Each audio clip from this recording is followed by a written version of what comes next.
अलिबाग शहरात बिबट्या आल्याची अफवा पसरल्यानं नागरिकांमध्ये भीतीचं वातावरण पसरलंय.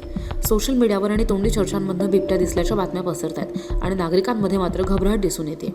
पण वन विभागानं अद्याप बिबट्या आल्याची अधिकृत पुष्टी केलेली नाहीये. अलिबाग शहर आणि परिसरामध्ये गेल्या काही दिवसांपासून बिबट्या आल्याच्या चर्चेला उधाण आलंय.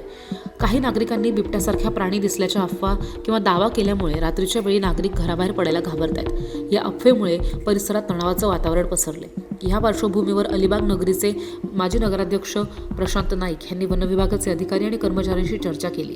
वन विभागानं सध्या अलिबाग शहर हद्दीत बिबट्या आल्याचा कोणताही ठोस पुरावा नसल्याचं स्पष्ट केलंय.